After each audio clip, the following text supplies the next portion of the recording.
Good day, my friends. How are you today?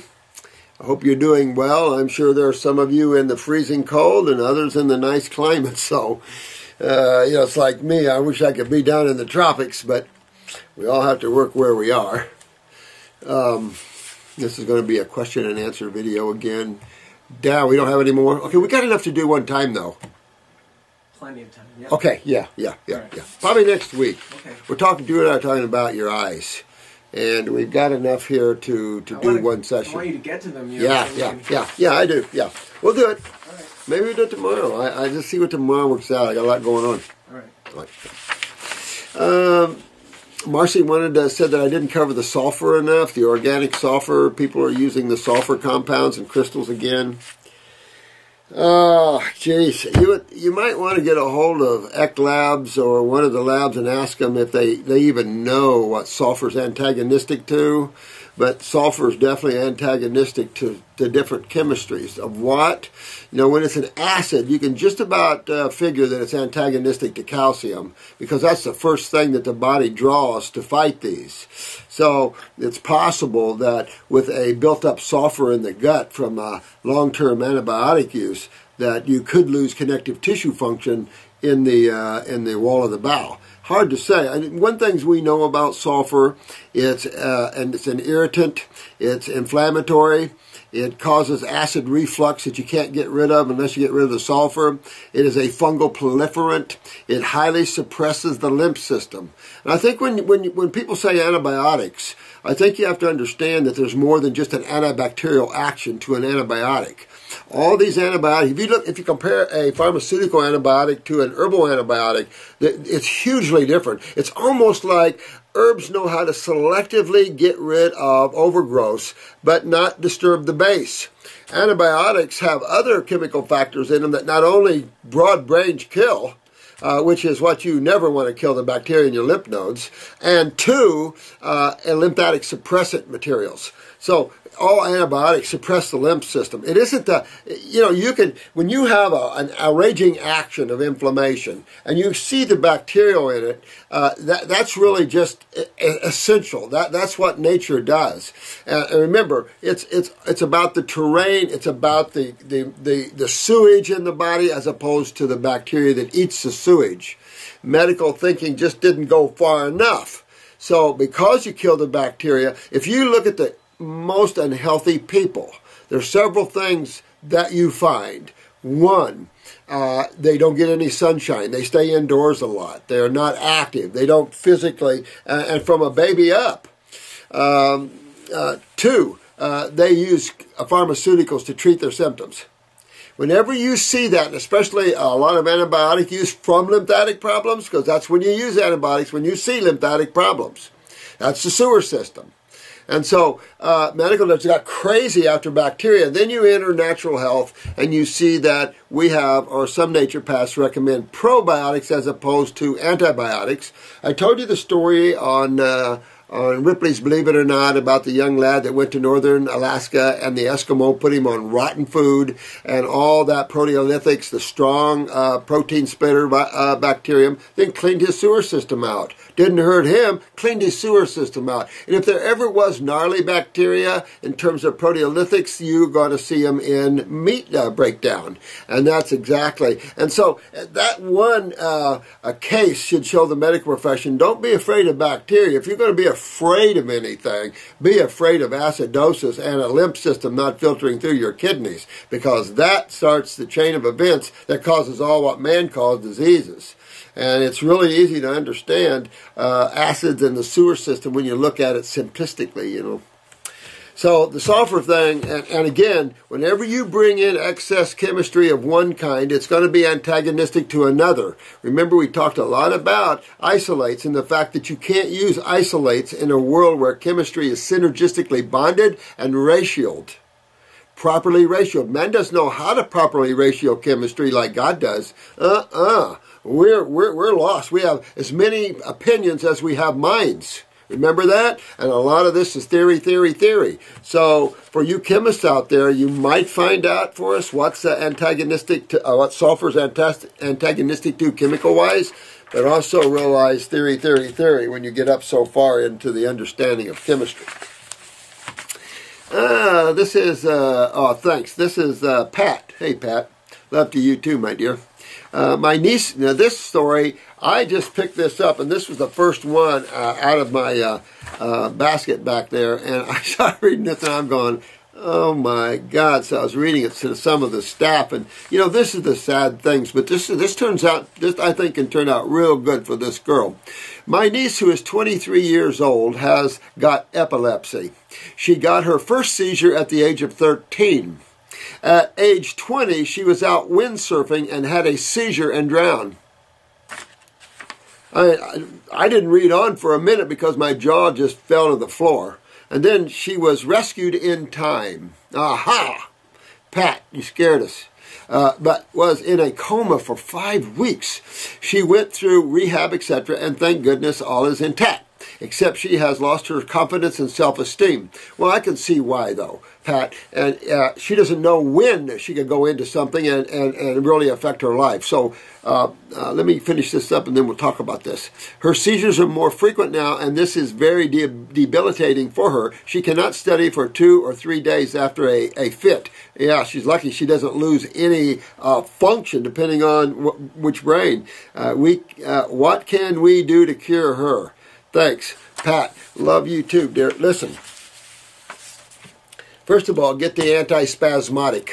That's a great formula. And I don't care if you have to give her a dropper full every 3 hours to regulate this. But it's great for epilepsy, seizures, things like this. The next thing you're going to think about as you're moving this, you're going to move her on a raw food program. No question about it. Remove any neurotoxins, excitotoxins, heavy metals, things like that. We're going to clean that body out. At the same time, we're going to look at the parathyroid gland. We're going to kick up the parathyroid gland. Why? Calcium utilization, low calcium, seizures, depression, things like this. So we're going to go with the calciums. You got to hit the adrenals. Why?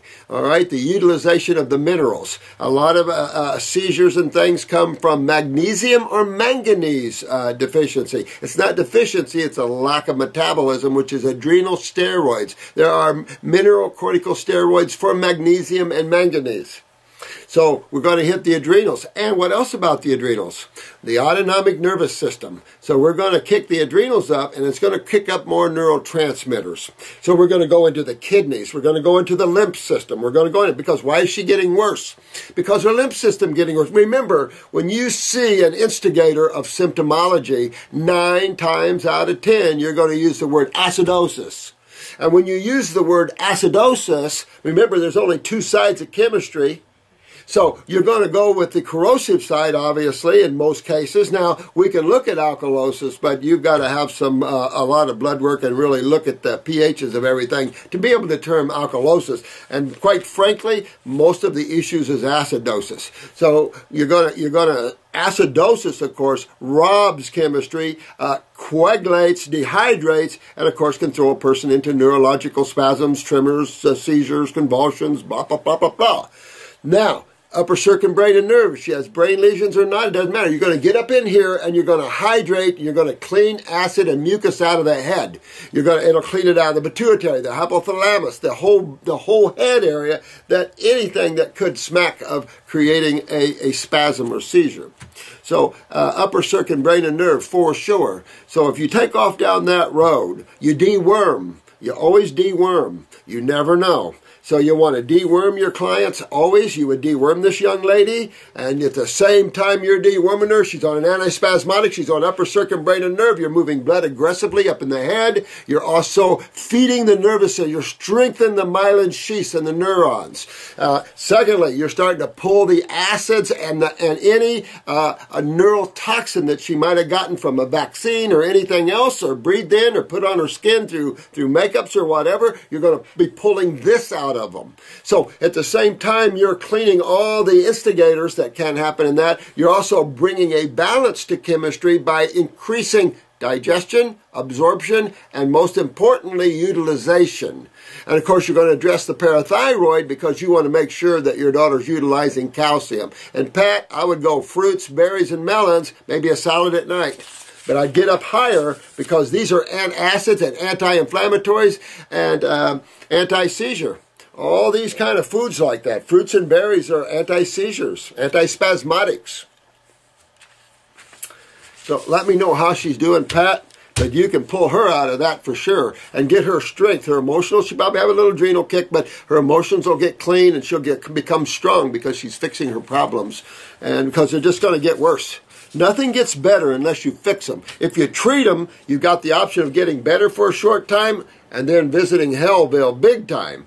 That's the problem. And you see this with medical treatments with pharmaceuticals. Temporary in the subacute and acute stages, not in the chronic. Nothing works in these stages much. But in these lower stages, they were confident that pharmaceuticals was the answer. And then we're all realizing how bad pharmaceuticals are, and that they never cured anything in the first place. It was an illusion cast over the populace, that sort of thing. Hi, Dr. Morris, sending love back to you, Karen.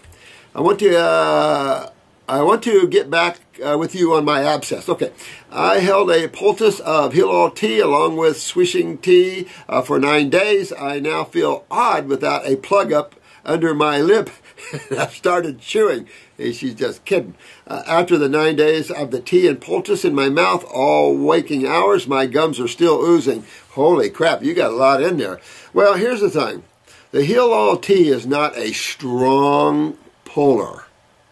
If you want a strong puller, get your our drawing salve is almost here. I don't know how long it is, but our salves are almost here. Our stomach tea is here, but our salves are almost here. I have a drawing salve that you can put on that. It's powder right now. Hopefully they give me some powder. If not, I'll have that made into a powder. And then you can put that powder on top of here. Got to be careful with too strong of a drawing powder. That's the thing. You want a balanced drawing powder. In the Hilal tea, I have plantain, which pulls poisons. It's like a tumor puller. You use plantain for snake bites, poisons, things like this. This is, you can run to try to find snake venom, but find plantain and you'll live. Or any lymphatic formula, start chugging it down, along with the kidneys. If you get snake bit, spider bit, any of those things, you go into that. Because we get spider bites in here all the time. Recluse spider bites and black widow bites.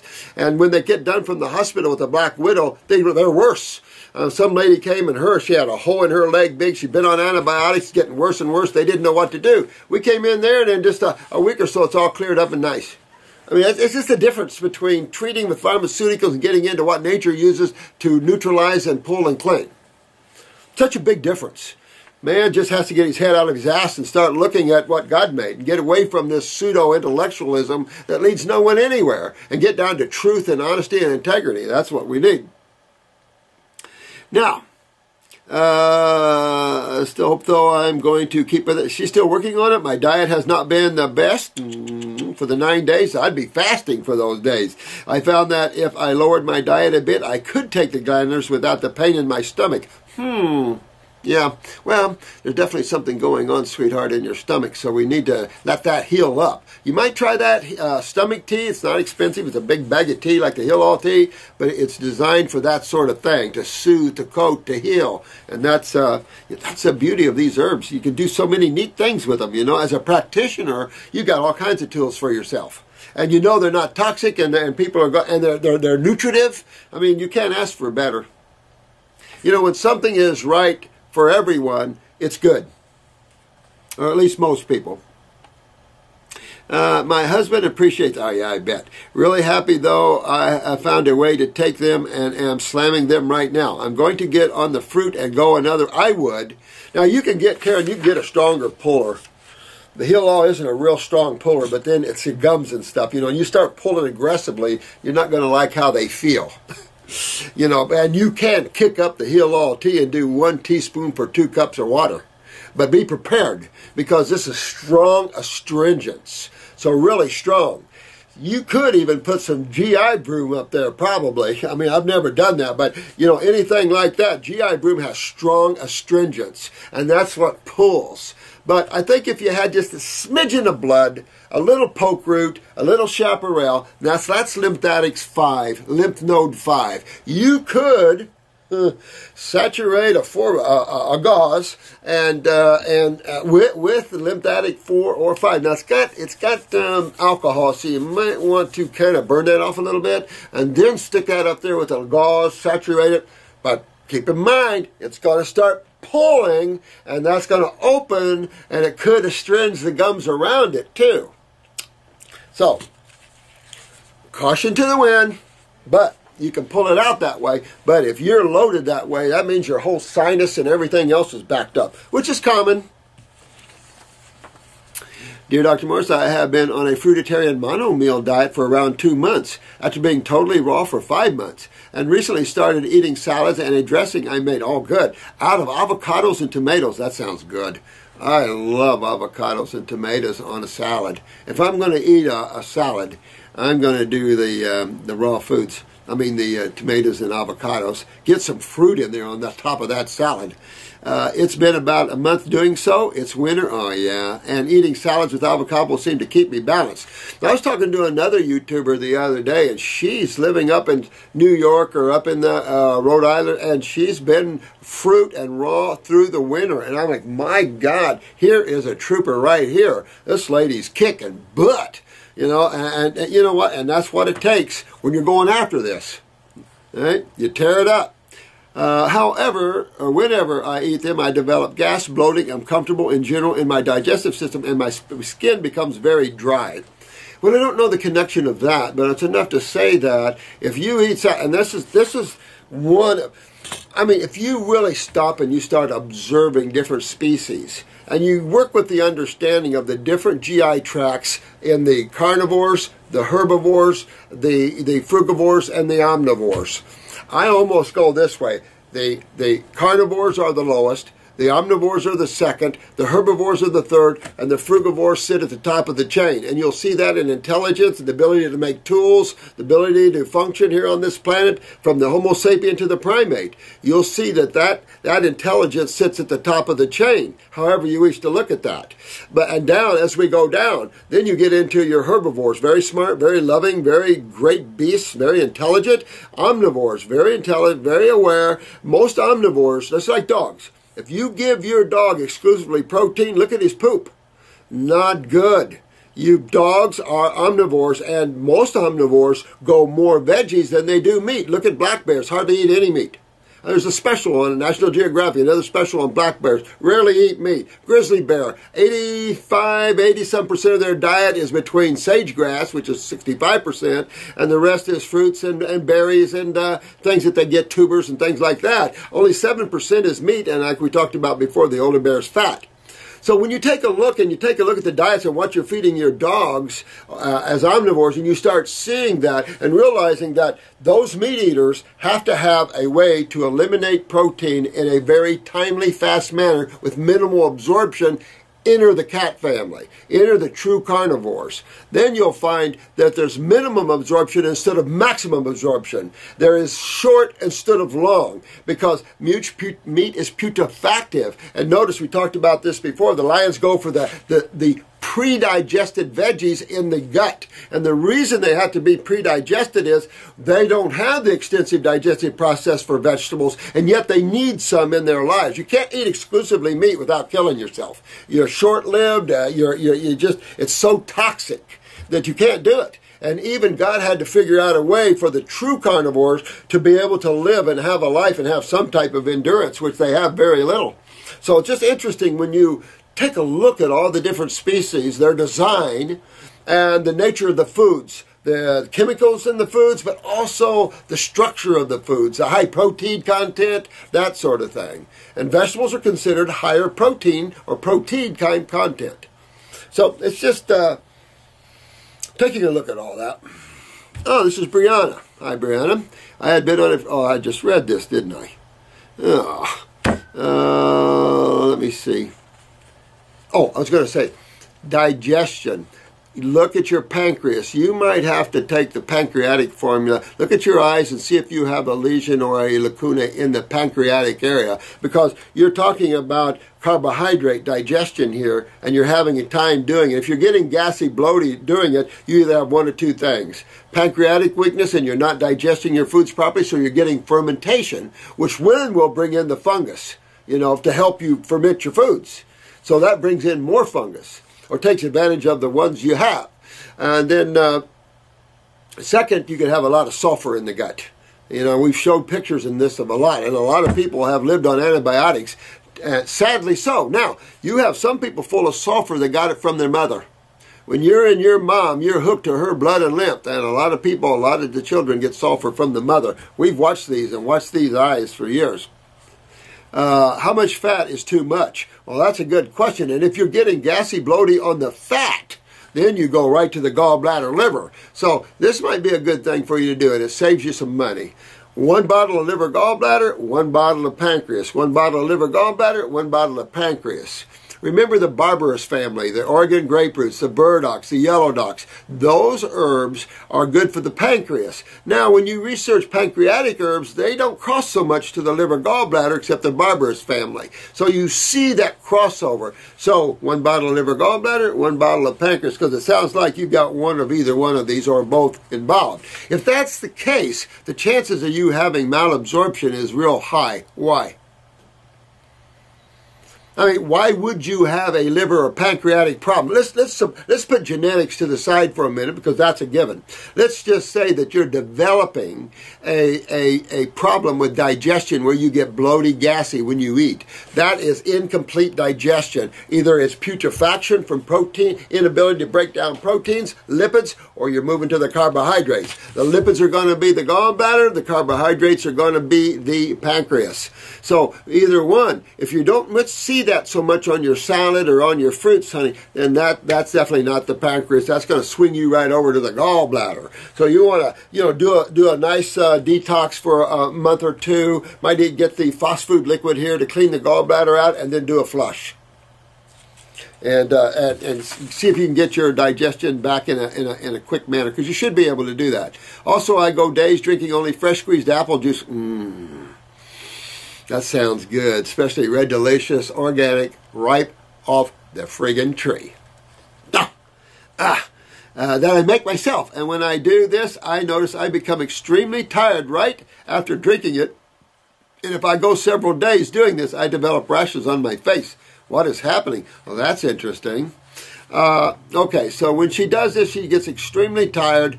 I don't know what to tell you about that unless you're just so fungal laden. And it's possible that you have so much fungus in you that that's the end result of that. Because that would be the only thing, unless you had incomplete digestion. With the adrenals, you have sugar metabolism problems. Apples are fructose, so you don't have to think about beta cells. So, I don't know. The fact that you see the skin problems is apples are very detoxifying. But they're also very digestive. I mean, when you get gassy, bloaty like this, you can eat an apple and it'll soothe all that down.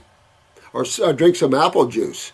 So I can't tell you any more than that, why that is. When it hits the stomach, of course, there's the neurological system, but it's suggestive, I think, you have a lot of fungus. The fact that you see rashes on your face and stuff shows your lymph system's a mess. I mean, when you're up here, your liver's full, your gallbladder's full, your pancreas is full, you're loaded all the way up here, lymphatically speaking. Because anytime you eat a fruit, it's aggressive. Remember, fruits are much more aggressive foods than vegetables. That's what makes them energetic. That's what makes them ideal for the Homo sapien, because we're not a passive species. We're an energetic, thinking, ongoing species, and yet we're eating dead food. And so we're not eating the foods that quiet the mind, that open the mind, that allow our consciousness to dominate. We're not eating those kind of foods. We're eating the foods that close us off, that acidify us, that dehydrate us, that throw us back to hellville. So humans can't think, humans that overthink, humans, go in directions that are weird. So I detox more, Brianna. Hit your kidneys and adrenal glands, and might want to stay on Parasite M for a while and see if you can't get rid of some fungus in you, because I have a feeling. But check your adrenals, get your adrenals up, get your kidneys up. Dear Dr. Moas, Indeed. Before the diet change, my symptoms were as follows for the past 8 years or so. Wow. Fatigue nearly all the time, toenail fungus on the right foot only, as well as athlete's foot and psoriasis on back of head. Ooh, don't like that one, do you guys? Why? What's the back of the head called? I heard you, cerebellum. Absolutely. You guys are good. You guys are good. So psoriasis, what system are we having trouble with? Ain't the blood, is it? This is the lymphatic system, and this is right at the cerebellum. This is where the equilibrium dizzy center. This is where the parasympathetic comes right in. It's where the optic nerves hook in. This is a big deal, you know, so you want that out of there. The fact you have athlete's foot and fungus on that, it just shows how much fungus you have in you on top of lymph stagnation. You know, and sometimes we can't get all the fungus out until we clean the lymph system. It only makes sense. And since you realize how massive your interstitial fluids are, it's, you know, you understand it just takes a while to do things like that. But anything on the head, get it out of it. Get your bowels cleaned up. Go after that GI tract, stomach and bowels, GI broom. Get those kidneys and adrenals up. Start your filtrations. You know, start pulling this lymph. Hot and cold showers on the head and stuff. Hot and cold compresses if you want. Poor digestive system, mind fog, cold hands, sluggish circulation, worry, fear, anxiety, poor concentration, etc. So, if we stop right there for a minute, allergies to onions and garlic. So let's stop right there. Onions and garlics are pungent anyway. They're sulfur foods anyway, and that is a suggestion that you have high sulfur in your body, especially with fungus on the toenails and all this. I can lay some money on the table that if you do your eyes, you're probably going to see some orange in there. If you don't, you still probably have high candida problems. But the fact that you don't deal with onions and garlic, well, remember, these are sulfur foods. And when someone has too much sulfur, it's like, nah. And anyway, as a fruitarian, there's no way you can eat onions and garlic. I've never seen a fruitarian be able to tolerate those pungent foods. I certainly couldn't. Too pungent. But it's enough said here that we have athlete's foot. We have a guy that has, is this a guy? Yeah, this is Dean. Hey, Dean. Peace, Dean. Listen, that suggests that your lymph system's a mess. No offense, but I mean, when you have psoriasis back here, you're loaded lymphatically, so you got to start draining. Doing these neurolymphatic points down your back, I think, is going to really help you, especially when you hit the kidneys and stimulate the kidneys to filter. If you guys are having a hard time filter, keep working on your neurolymphatics to the kidneys. That's about mid-back, but work them all. Work them all 2 or 3 times a day if you want. Get a friend and get on that bat. Cold hands could definitely be thyroid, but also you could have some poor circulation, because when you have psoriasis on the head, the chances of you getting tight necks, stiff necks, tight shoulders, and the like are real high. It's the lymph system, and that suppresses nerve or blood flow down the arms. But if you're having both hands like that, it's probably a little low on the thyroid. But if you have psoriasis here, your thyroid is probably full of mucus. Well, imagine you guys got a lot of mucus out of you and cold and flu-like symptoms. Imagine the thyroid full of mucus. You start developing what? Polyps, you know? And so, you know, they cut them out for that. For the past 7 months, I've been on these changes. For the past 7 months, I've made these changes to my lifestyle. 70% raw vegan, spinach, celery, cucumber, coconut oil, avocados, broccoli, cabbage, Swede? I don't know what that is. 30% steamed vegetables, cauliflower. Can you tolerate cauliflower and broccoli? That's interesting that you can tolerate onions, and you can't tolerate onions and garlic, but you can the cruciferouses. Might be not sulfur, you have to see. I have seeds and nuts, sunflower, pumpkin, flax, almonds, walnuts, etc. Have no dairy, sugar, meat, grains other than oat bran and quinoa. Also do enema once a month or so and have probiotics after and rebound. Try to not worry so much. Meditate every day. That's good. I mean, you're kicking it. You know what? You guys are great. Dean, you know what? You keep working on yourself like that. You're a good guy. That's just what you do. You know, you just start working on yourself. You learn all these little tools, and then you just work on yourself, you know? I'm just giving you guideposts. And things that I've learned and clinical work for all these years and what I've seen work and not work and why, because my expertise comes in taking the complex, because I love to study the complex, believe it or not. mind, but then I love to take that complex and cut it as simple as I can so everyone can understand it. And that's always been my way. I've done that for the spiritual worlds, and I've done that with the health. And it is what it is. You know, it's just my opinions and my ideas and what I found in clinical work. I don't know what to say about it other than that. But it works real well, don't it? Because we've had some sensational cases through all the years that even made my jaw drop. I couldn't believe nature had that kind of power to rebuild the human body. Still have toenail fungus in athlete's foot, not as aggressive. Well, that's a lymph. And I'm just talking about this to another lady who was showing me hers. And the thing is, even if you took all the antifungals in the world, you would only see that slowly disappear because you got to move lymph with it. That's the only problem with the toenail funguses and fingernail fungus. You got to move the lymph with it, but it makes sense anyway, doesn't it? Look at the commercial for Lamisil. You know, with the little fat fungi opens up the toenail and jumps in and plays in the sewage with the other little fellas. I occasionally feel weak and sluggish, say 40% of the time. Now, of course, you're going to be adrenals. And with everything you're saying, you know you're not filtering from the kidneys. So your kidneys are down. Your adrenals are probably down from all this chronic fatigue and all this stuff being a result of adrenals down. So, yeah, go after that. On really cold days, can't sleep. Keep body temperature up and circulation very bad. Okay, so here's the thing. Again, you might want to look at your eyes to determine if you have a pituitary problem, but you know you have a thyroid problem. You know your thyroid is down, but that makes sense when you have a lot of acid activity in the head area. You can imagine that this is above this, so you know that your throat's involved. And of course, thyroid, here's the parathyroid. You have to consider that. If the sinuses are heavily blocked, your pituitary is going to be suppressed, and that could be sitting on everybody else. So you want to take a look, because if your pituitary is down, you take a little glandular for a bottle or so, that'll pop that up. Go after your thyroid. Bring all that up. Bring all the function of your cells up. To really bring them up and get a hold is to clean the mucus and acid out of these tissues. And then everybody settles down. Everybody feels good like a new engine from Detroit, purrs like a kitten, no resistance to the flow of energy, better blood, nerve, or lymph, and everything is good.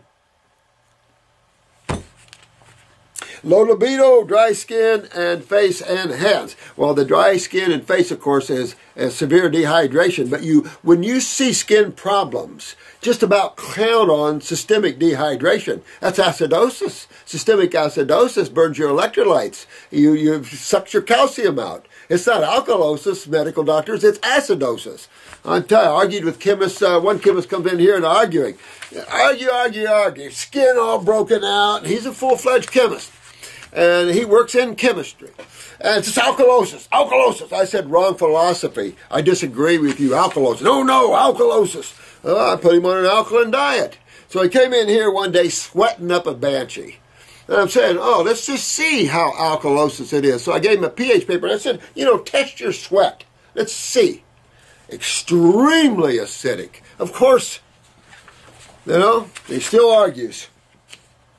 So, low libido, get the thyroid up, get the adrenals up. That's your testosterone. Getting the kidneys cleaning will clean your prostate, get your adrenals up. You'll start producing more adequate testosterone. If you want to kind of pull blood down in those male parts, do the lower circulation. That always helps a man, is get that blood flowing down in those areas good. Get the kidneys and the adrenals up, because that's your estrogen and your testosterones and your aldosterones, and get those up. Of course, it's also the neurotransmitters, obviously. So it's all those things for libido.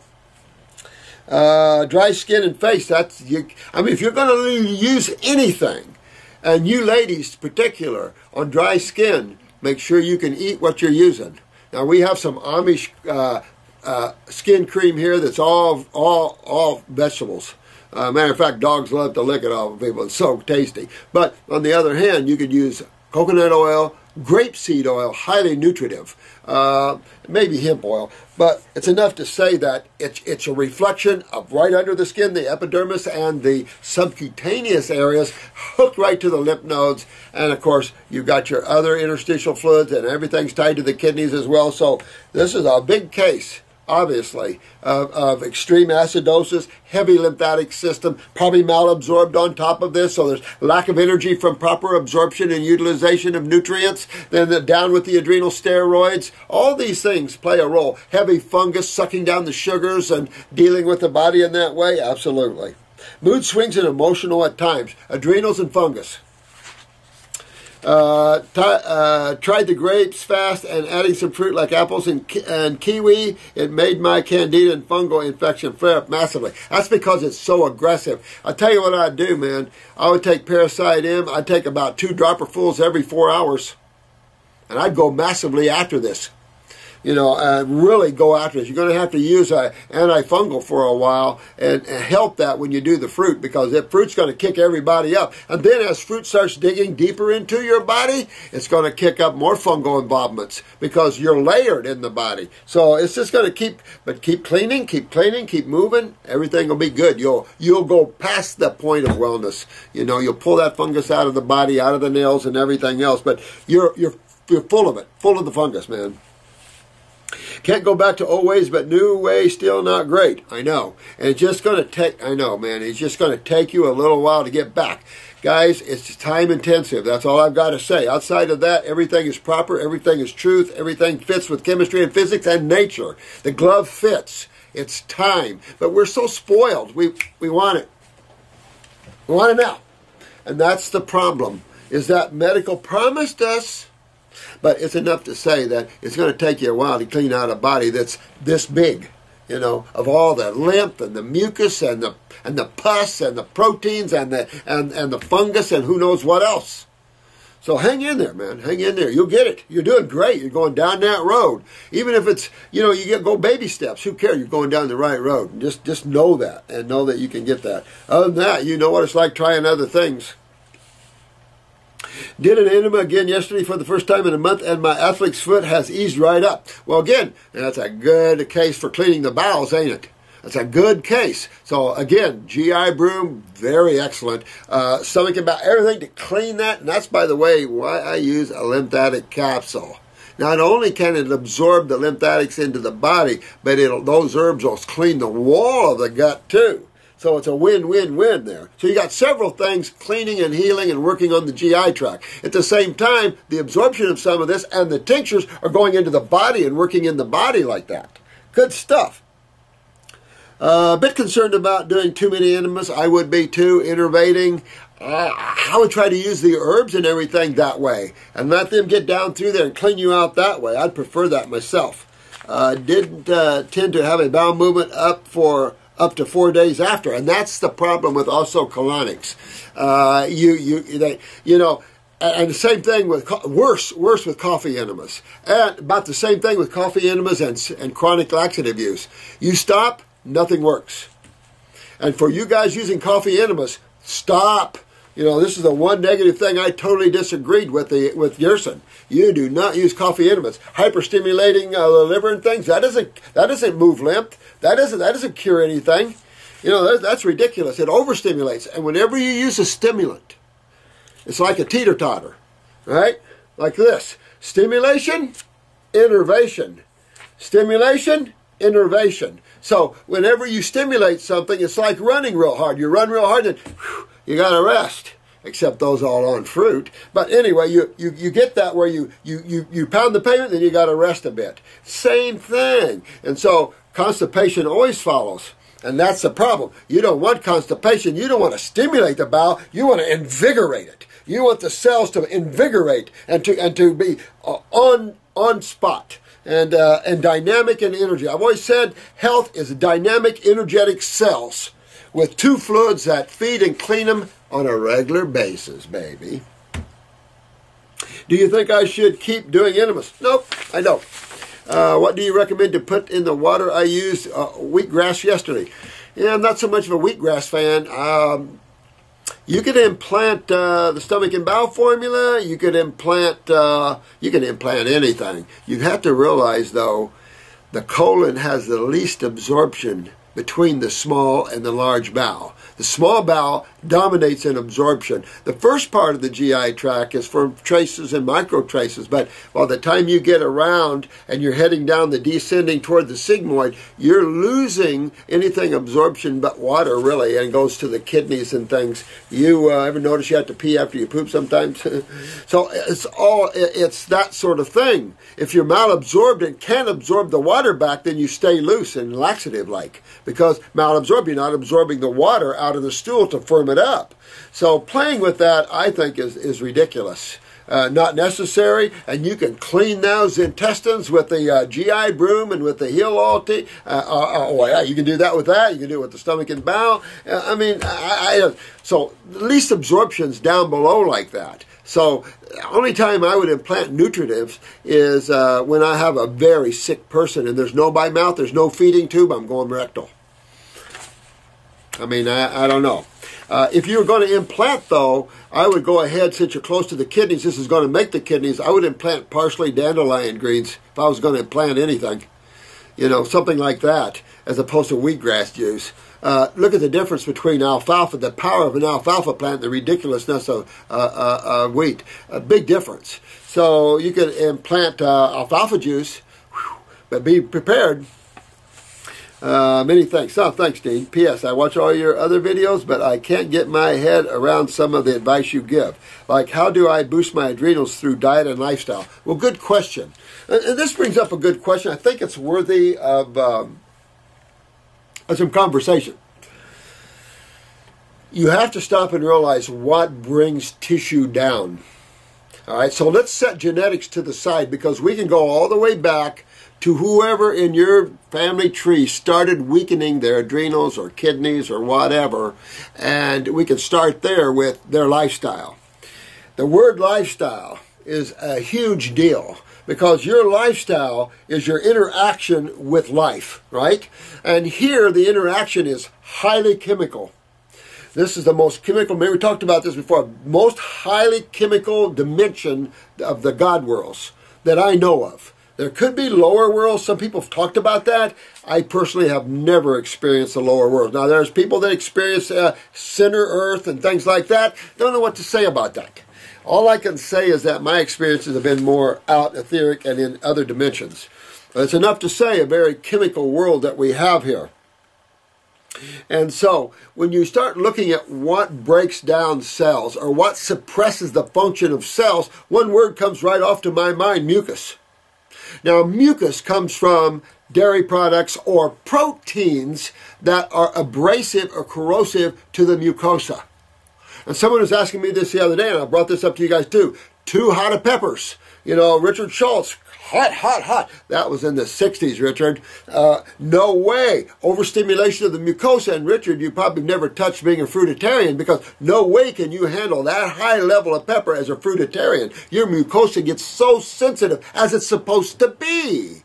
You know, you start getting insensitive when you burn too much.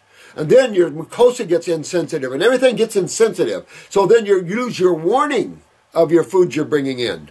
So you really want to hit those foods that are gentle, soothing, nutritive, and energetic. They clean and everything else. But when we eat the proteins, and I'm going to tell you, get any book by Carrington. I got a ton of nice books in here of the early 1900s that spells this out with the protein or protein. And understanding that protein is our problem, not our elixir. It's our problem. And now if you look back and look at societies that were high proteins, their lifespans were in the 40s. Now you can use chemicals to prop them up and keep them alive a lot longer, but in reality, and we got trucking, so we got some fresh foods. But I can tell you, Alaskans didn't live long, Middle Easterns didn't live long, especially in Jesus' time. These people did not live long. So you had those people like Jesus and the Essenes and the agnostics and those people around the world that were raw foodists. There's been raw foodists chipping at this probably since Egyptian times. I'm telling you, you can find traces of the mentioning of unfired food and raw foods. And so it's amazing that it's taking so long for this to mention. And perhaps it's not meant, I don't know. Maybe this is just meant for people that are ready to take a higher journey. I don't know. But it's enough to say that realize that the sewage is something nobody likes. And cells produce sewage like you do. The human produces sewage in the stool from eating foods, right? And bringing in, drinking, putting things on the skin. But your kidneys and your skin eliminate cellular sewage. And how many cells comprise the human body? 100 trillion is what they guesstimate. It was 86 trillion or 76 trillion when I went to school. You know, time changes. So let's round it off to 100 trillion cells, and each one of them are little poopers. Even bone cells. Cells are living beings. You have to, even in dense tissue, you have to be able to get blood and lymph to these cells. And if you can't get lymph, it's got to at least be blood, but then that blood has to clean because the blood is going to pick up sewage. And I think you'll find all these lymph vessels and capillaries and blood vessels and capillaries all together everywhere. So when you see that the body becomes full of mucus from these proteins, when the body gets acidic, and what people don't understand is that proteins destroy the GI tract and the kidneys. You can't argue that point because there's been study after study after study linking high protein diets to colon cancer, and Fox News was just talking about a 30-year study last year linking that. And that's just Fox News. That's a media outlet that's simply reflecting a study. And there's been several through the years. But same protein. Remember I told you the lady that came in here that was peeing out parts of her bladder? She was on the Atkins diet for 5 years and it destroyed her bladder. We rebuilt it, but still it was breaking down her wall of her bladder, breaking down the inner mucosa. And that's the problem. So when you see a condition where the adrenals aren't functioning, the kidneys aren't filtering, the liver's inflamed, the pancreas is inflamed, you got psoriasis on the head, that simply means that all these weaknesses that have developed from man's lifestyle and food consumption through the generations, and now since we're chemical freaks, we have accelerated this. Since the Coca-Cola and Pepsi and all these high-acid drinks, all this chemistry is floating around from all this, all the chemtrails, the antibiotics and all this, we have accelerated this pace. Since my grandfather's time, we have put our foot on the accelerator heading toward Hellville. And everything's catching up because of these weaknesses developed by the elders. Now the advent of the 1900s, where all the chemistry was opened up. Now we're falling like flies, and the genetics, as you know, are so bad that's not even funny. So when you ask what's causing the problem, that's it. Now you got to go back and fix that. How do you do that? Number one rule. Change your diet. Go from cooked, destroyed, highly acidic proteins and mucus-forming dairies and grains that it's not good for you to living, unfired foods. The fruits, the berries, the melons, and you can have some salads, green drinks if you want. And that's where the power is. And when you start doing that, these foods that have the astringents, which are your fruits and your berries primarily, they start cleaning you. And you got herbs to rebuild the kidneys, the adrenals, so we use the glandulars, but we got all these tools to help us.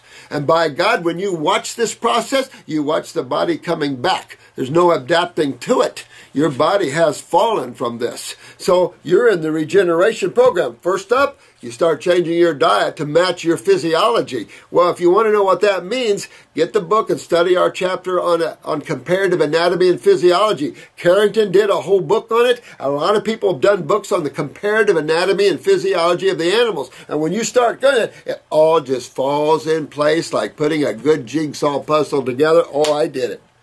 It's that simple. And we make things so complex we don't have to. You have to go back and fix all these weaknesses and all this sewage and acids in the body. And how do you do that? Well, nature uses detoxification, and I'm on nature's side. I don't know of any other system out there that does this. And I didn't create detoxification. But we learned how to use it properly, I think. But, this is an old thing. People have detoxed themselves since the Roman times, probably in the way back. I mean, fasting has always been a sense of spirituality and a sense of health through diet and lifestyle. Is rebounding enough for my lymph movement? Hydration and kidney filtration. Kidney filtration is also an adrenal gland issue, and hydration is bringing in living, unfired base chemistry, alkaline chemistry. How can I eliminate better and quicker without enemas? Use the stomach and bowel formulas. If you need number 2 or number 3, use them. That'll really start moving. And yet it'll start cleaning and healing. And Cascara Sagrada, no matter what you heard about, I've used it for 40 years. Love it. It's not a laxative. It's just perfect. A little nudge to the pancreas, a little nudge to the liver, a nice little gentle nudge to the bowel. And so see which formula that you need and let that start cleaning and inspiring and healing. And then you'll do well there, Dean. Peace to you, my friend.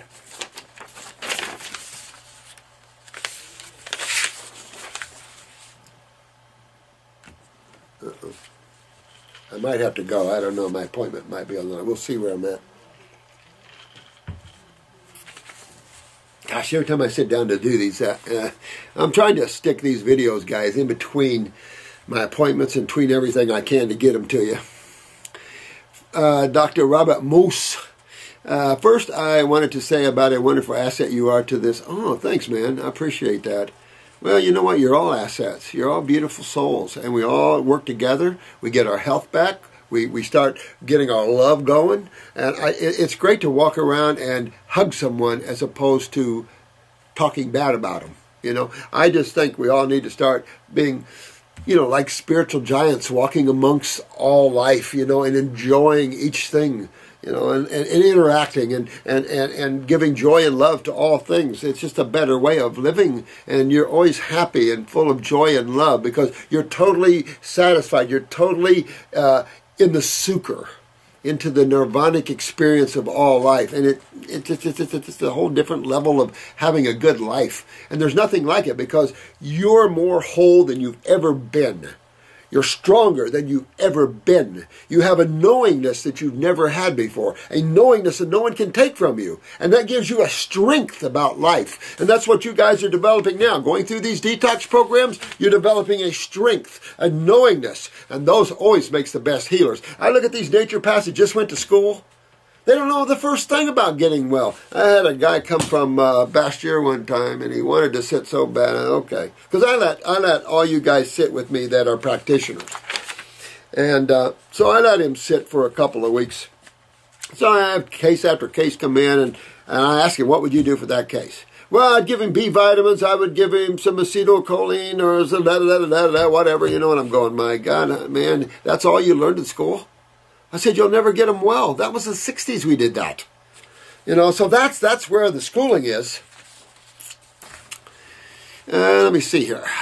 To live, let me see here, is an amazing thing. To live, love, and share with the world God's eating habits and health. Second, even though I was diagnosed with Hashimoto's and I was struggling with health issues, I'm involving my kids in the journey of health.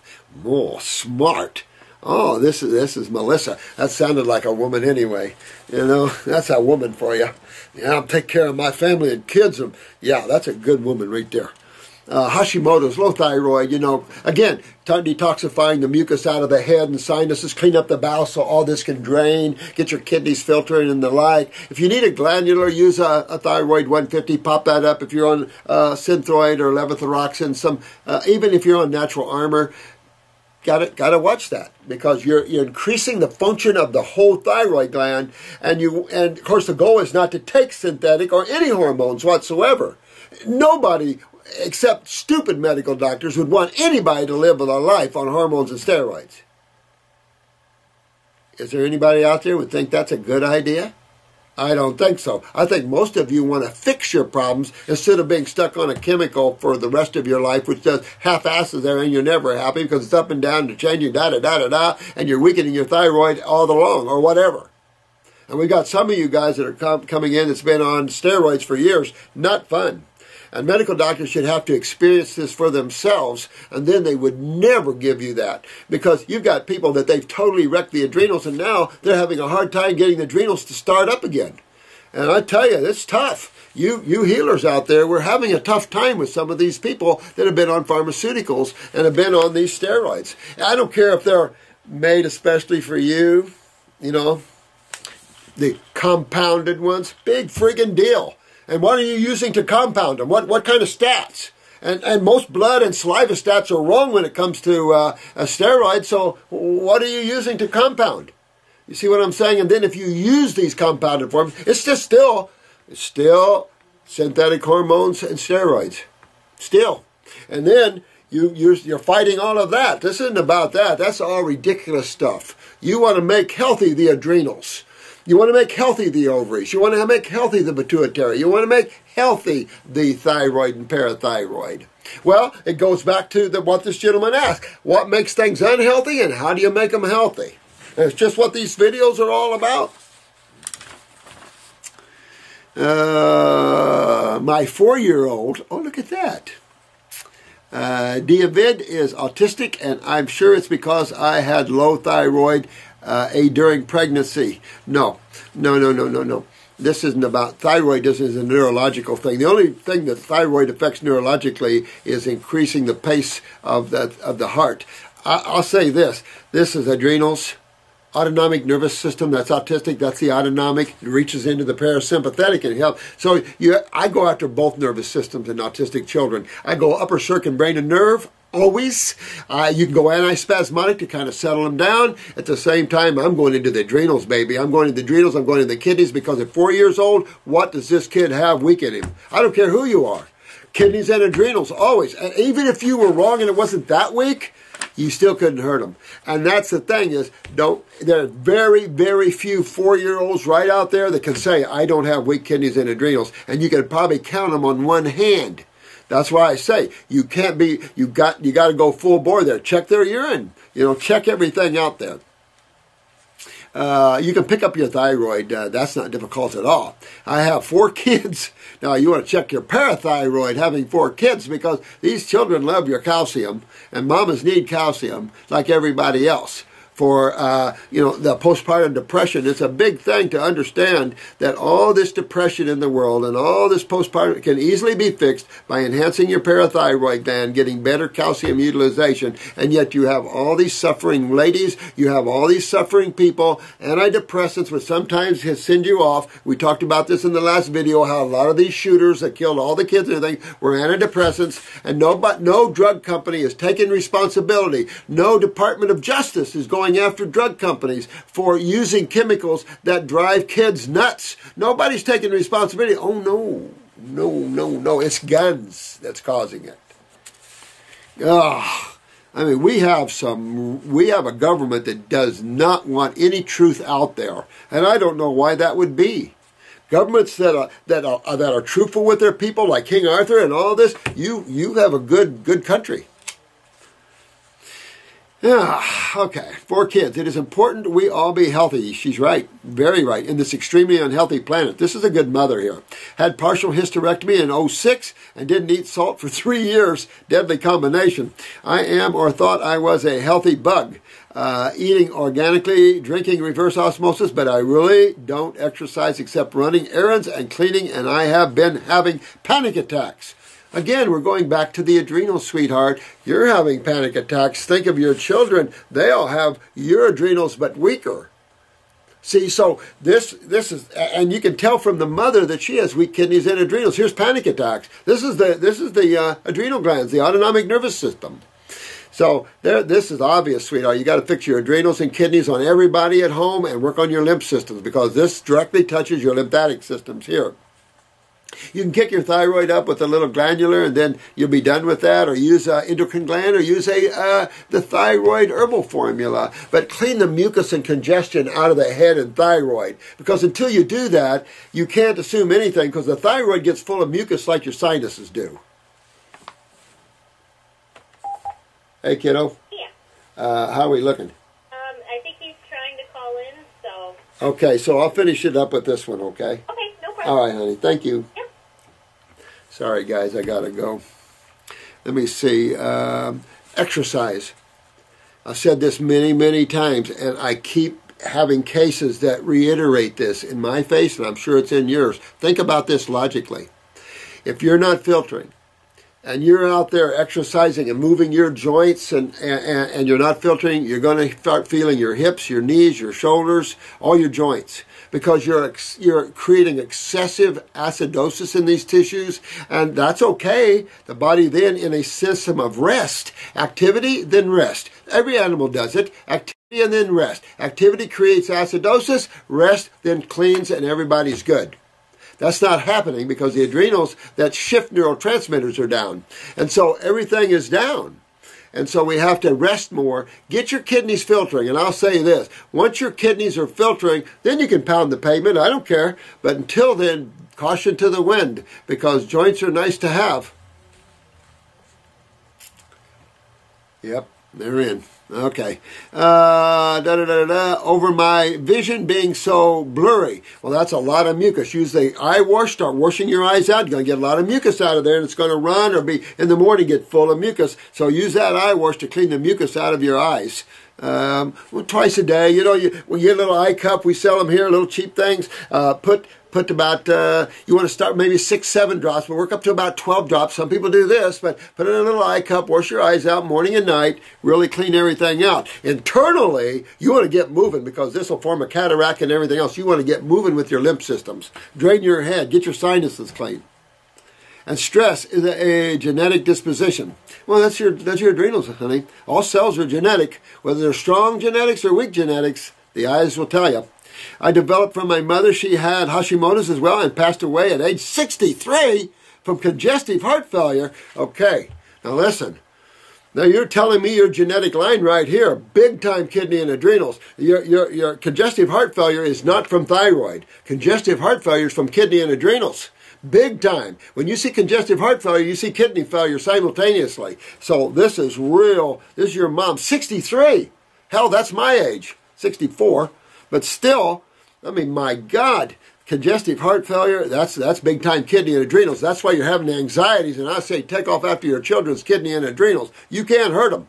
Thyroid disease on her death certificate was give me a friggin' break. That wasn't caused congestive heart failure.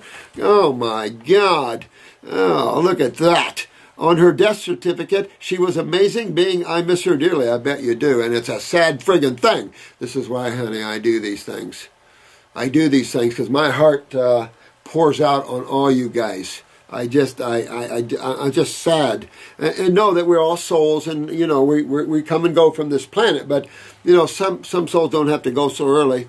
But, you know, it's all planned anyway, I guess. But it's enough to say this is why we all need to do this. There's just too many moms dying young. And when it's a 35-year-old with 5 kids, that's even more stabbing to the heart.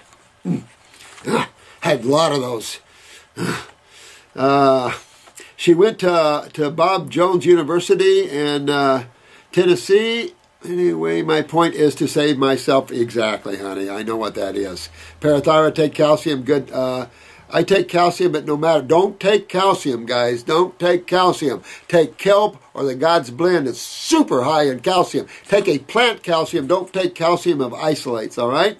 And don't stop my autoimmune from attacking. There is no such thing as autoimmune. No such thing. That's one of the greatest medical stupidities of all times. Oh, it's an autoimmune problem. Good catch-all drawer. It's a good drawer for people that don't know what's up. Yeah, my little baby Coco. See what he looked like when he was a little baby? Isn't that cute? Little baby Coco. And I love my little painting that someone painted about Coco. Anyway, I love you guys. Thanks so much. I'm sorry these are in bits and pieces and I have to run and all these things, but it's the best I can do at this time. But we're going to get better. So I love you guys. Take care of yourselves. I hope this helps you guys. And onward and upward. Bye-bye.